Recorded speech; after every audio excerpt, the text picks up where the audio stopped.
And the first speaker is Ken Lubinski, who's a fish and wildlife biologist at the USGS.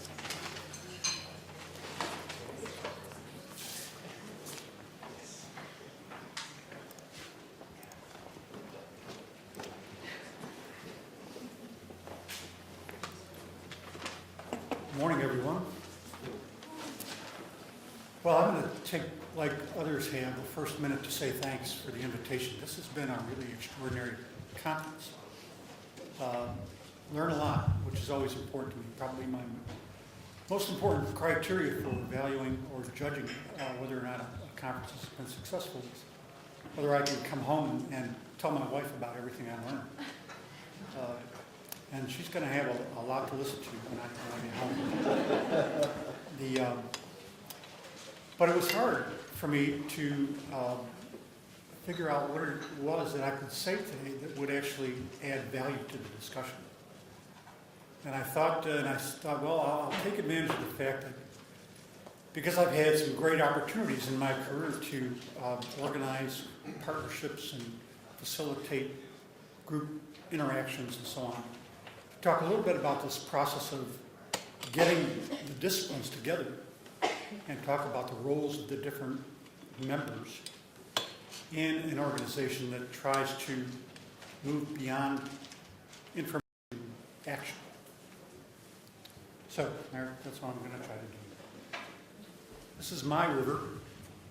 First, it's mostly to present the outline of the presentation itself. I'll be talking about scientists as a particular element of society, and as a community member, and especially as it relates to what we're trying to do with the rivers of the Anthropocene.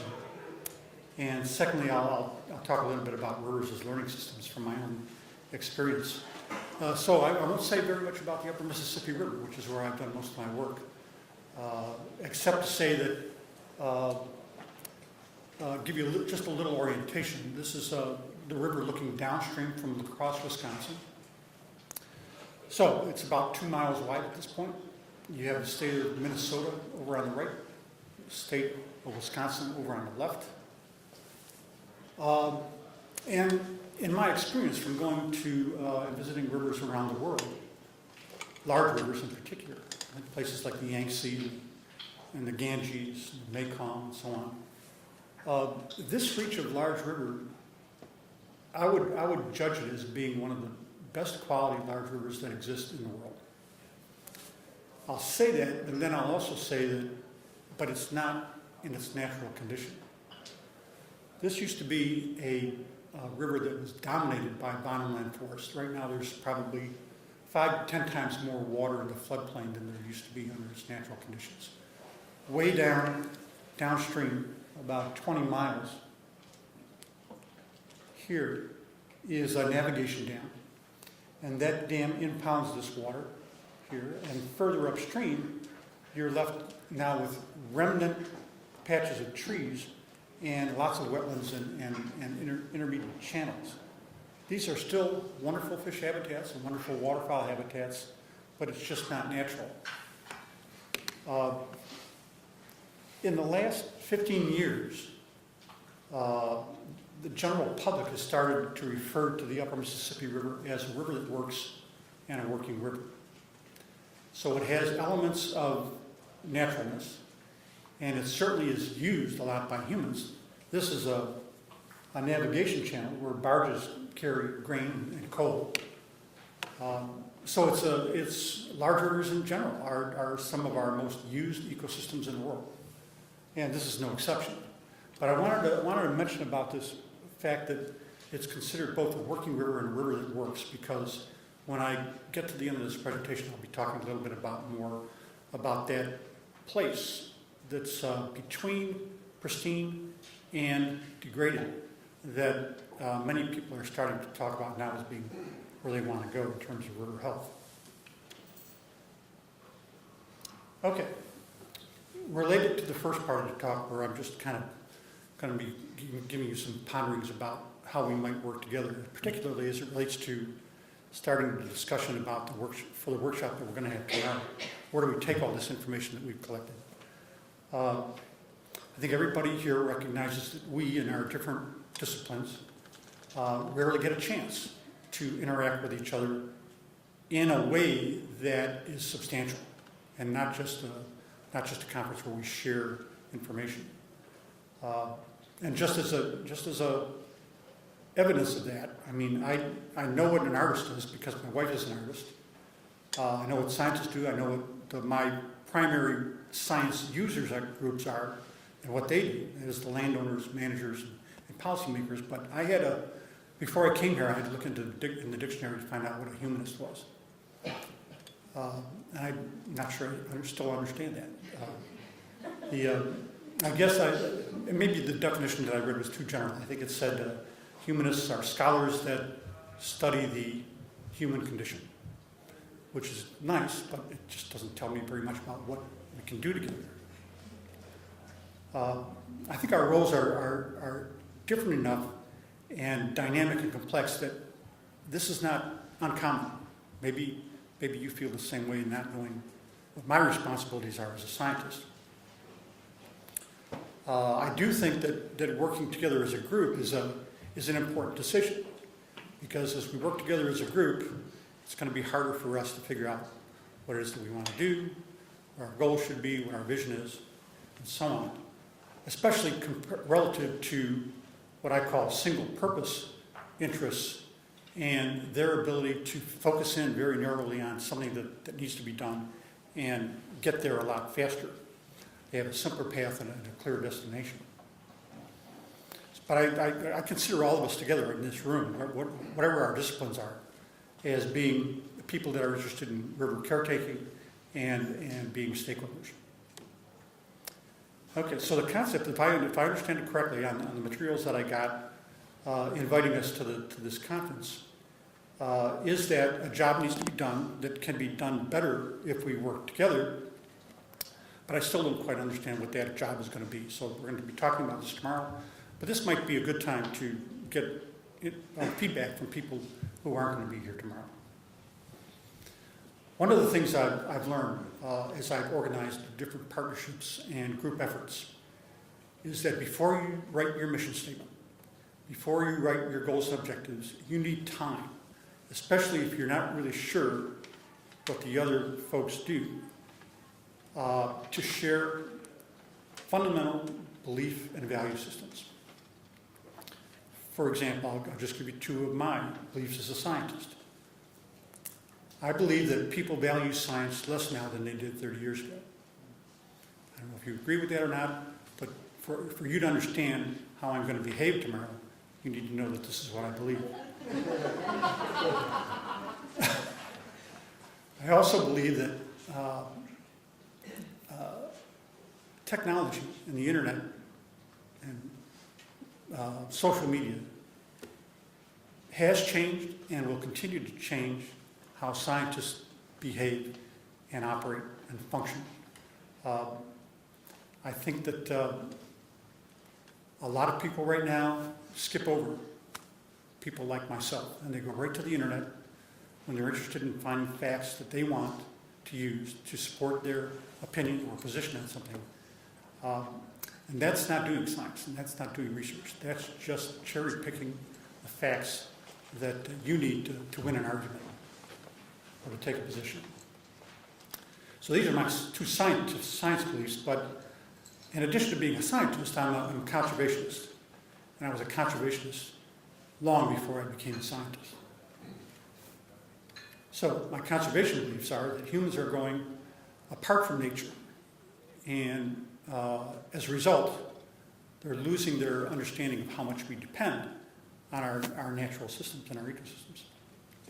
A second conservation belief is that our current rate of use of natural resources, including the rivers that we've been talking about, is currently unsustainable, and it's got to be fixed. And if we can, and if we can be more successful at helping that situation as working as a group, then that's fine. That's what we should do. But I really do try to take an objective view of my own opinions in the world. And I understand that as a scientist and as a conservationist, I'm probably working in the minority. It's just a reality that we have to deal with. And one of the things we have to decide as we talk about what it is we're going to achieve together is to what extent we're going to try to convince other people to accept our positions on some things. Okay. So, one of the questions that we have to ask is, should or can we seek, indeed, to change the behavior of others? And if we do, how are we going to do that? What are the outcomes that together, mutually, we all agree are desirable? Some of my outcomes might not be the same as yours, even though we're all in the same room and we're all caretakers, stakeholders. One of the things that we may find out is that we might not actually see the river system in the same way. Although yesterday and today, it seems like we are in great agreement on a lot of things. But try this. This is one of the most elegant models I've ever found. And I got it out of a book called Philosophy for Dummies. It's a very simple model of what things drive human behavior. And of course, as you see here, it's actions are driven by human needs and human beliefs. And this resonates with me a lot, and particularly as I think about the role of scientists in something like this.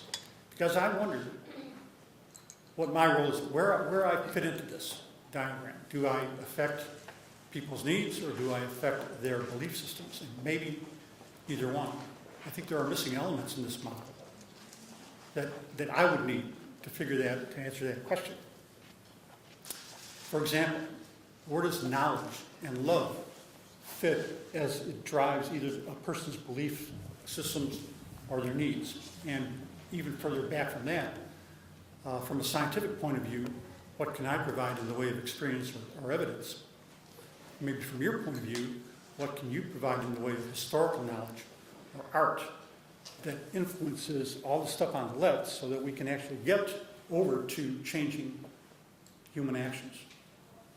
So it's complex, and we each have a role. Okay, stepping back from this business of scientific roles, I want to also move into this idea of rivers as learning systems. Boy, if there's one thing that's hard to write about, if you're worried about duplicating what someone has said before, it's rivers. Because I can't, everything I seem to write about rivers has been said by somebody else in some other place. In the last couple of days, we've heard a lot about rivers are where people gather. And I think that's closely tied to the fact that they are highly functional. They do a lot of things for people. Transportation, waste disposal, drinking water, hydropower, whatever. People hang out around rivers, and that's why we're here today, basically. But my question about this workshop tomorrow is more about the suggestion that, okay, we can some of our first steps will be to compare different river systems, and that's been done before. But what do we want to learn or gain by making those comparisons? This is the landscape that we are in right now at a broad scale. This is the Midwest. Two landscapes, actually, if you try to think of it from an artistic point of view. You had the natural landscape, which was painted over, essentially, by humans. And you can tell that the river here is an iconic and almost a leftover feature of the landscape now, characterized by the way nature draws. Nature tends to draw in squiggly or curved lines with lots of colors. Humans tend to draw in using straight edges and with a much smaller palette. But the point here is, how do we, to what end is it, and where are we going to go if we try to compare a river in this landscape to a river in a completely different landscape? We've done this. James's lead-off presentation yesterday was a great example of how science has matured and the technology has allowed us develop a lot of ways of showing how rivers either are similar or different. This is a comparison of the upper Mississippi, or the Mississippi River Basin with the Yangtze that we did several years ago. The colors indicate elevation, with lower elevations being obviously down where the Mississippi River hits the Gulf of Mexico, or the Yangtze River flows into the sea. And we've got plenty of data to go along with this. You can virtually anything that's you can get from a photograph. The length of the river, the size of the basin, the discharge, water, sediment, nutrients, whatever, and even the effects of large-scale dams, for example. But it's interesting to me that neither of these photographs or images really got at the single most important difference between these two river systems, which is largely the result of this high elevation area in the Tibetan Plateau in China. And you don't see any of that in the Mississippi River Basin, and it's the key to understanding how the rivers are used, because of this elevation and the high stream gradients that exist in the Yangtze River, that makes it more economically feasible to develop hydropower on it. And we don't have hardly any hydropower at all on the main stem of the Mississippi River. Okay. So what I would just simply tell you, at least from my experience, is that descriptive comparisons of one river system to another have for me been unsatisfactory, somewhat futile, and even parochial in some cases. But I personally think that if we could, for instance, base a comparison on a question that has more to do with function, process, and relationships, like how do rivers respond to being used by humans, that we have a much better, that we've made a much better step in terms of figuring out what we can suggest to human cultures and societies about living with nature. Now, just a couple of slides left. And this is the one I may take the most time on, because if I had only had one slide to show you at this conference, this is probably the one it would be. I'm going to go through 3 stages of river use. And what I'm trying to do here is start being able to put river ecosystem condition on the same scale or in the same equation as the wealth or economy of the river community as well. So in blue, the line represents the health of the ecosystem, and over here we've got the wealth of the area, both natural and manufactured wealth. In a stable system, perhaps before the Industrial Revolution, or certainly during subsistence use, you had this kind of stable conditions for both ecosystem health and the natural wealth of the system. Then came a period of taking, where humans simply learned how to get more out of their natural resources than they ever had before. So you had, following a decline in the ecosystem health, you also had a decline in the natural wealth of the system, but it was offset by an increase in manufactured wealth, which is generally considered to be acceptable or even preferred by some communities. What we want to try to avoid, it seems to me, is this point, where the ecosystem health declines and you still get a continuing reversal, a decline in the natural wealth, and then the manufactured wealth follows both of those. Simply because, as you were mentioning, Vicki, this morning, people start leaving the area, and they don't want to live in that area again. So you're losing. It becomes a no-win situation, and the point here is that at a certain point along this line, you lose the ability to restore some of the qualities that you want in the system. So it's a point of no return. And I've just included the Mississippi and the Yangtze on here as hypotheses. Maybe these are where the stage where these rivers are. I think in terms of river management, this is maybe the point that we need to really start highlighting with people to say, to identify a point that we really want to try to avoid. Okay, just a couple more slides. I mentioned ecosystem health. And remember when I said on the first slide about Mississippi being considered both a working river and a river that works? That kind of puts it in this situation right here, where it's a healthy system. It's not a system that we would call having ecosystem integrity or pristine or undisturbed or whole, but it could be considered by a community as being either accepted or maybe even preferred because the community wants these other kinds of economic advantages. We know what the essential conditions are for measuring health. We do not yet have good systems for putting these measurements into operational decision making. And one of the other problems that we have as we start considering how we're going to compare one river system to another is this unavoidable conflict about how to deal with maybe the situations where rivers are indeed like snowflakes, and they're going to be very difficult to compare to each other. So I see us having 4 major challenges tomorrow. One is convincing others about human dependence on ecosystems, the understanding of and the value of systems that are variable and in which extreme conditions shape the system.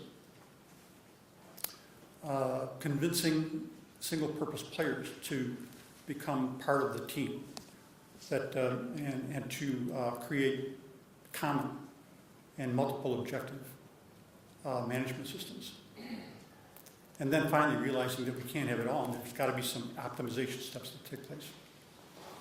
I thought I'd end with this quote by T.S. Eliot, who kind of captured what I think in terms of where we're going in terms of science and the development of information. And he says, where is the wisdom we have lost in knowledge, and where is the knowledge we have lost in information? I think that's an important thing that scientists will be thinking about as we participate in the workshop tomorrow.